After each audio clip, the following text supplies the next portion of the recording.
शेवटचा प्रश्न सर, सगळा चित्रपट करताना सगळ्यात अवघड सीन कोणता गेला, लेखक म्हणून आणि अभिनेता म्हणून? लेखक म्हणून मला तसं कुठला अवघड नाही गेला, कारण ते आनंद डोह खूप आधी लिहिलेलंच आहे. माझ्या दृष्टीने तो चमत्कार आहे, तो माझ्याकडनं लिहून घेतला गेला असं मला वाटतं. अवघड असं नाही, पण मला जो ज्याला आपण म्हणतो ना, आपण गलबलून आलो किंवा गहीवरून आलं. हल्लो, तो आता येईल सेकंड हाफमध्ये. तो म्हणजे गाथा पाण्यात बुडवायच्या वेळेचा जो प्रसंग आहे, त्याला म्हणजे अजूनही मला तो हे होतो की कसं एखाद्या लेखकाला, एखाद्या कवीला, की हे सगळे आपले विचार, आपलं स्वत्व, आपली अक्षरं आपण आता विझवून टाकतो, तर काय त्याला वाटलं असेल. हे म्हणजे आपलं बाळ पाण्यात सोडल्यासारखं आहे.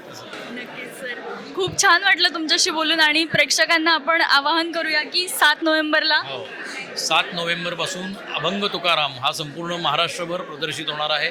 तुम्ही सगळ्यांनी नक्की तुकाराम महाराजांना, मी असं म्हणतो की तुकाराम महाराजांना आमच्या माध्यमातून तुमच्यापर्यंत पोहोचायचं आहे. तुम्ही तुमची पावलं थिएटरकडे वळवा आणि अभंग तुकारामचा अनुभव घ्या. राम.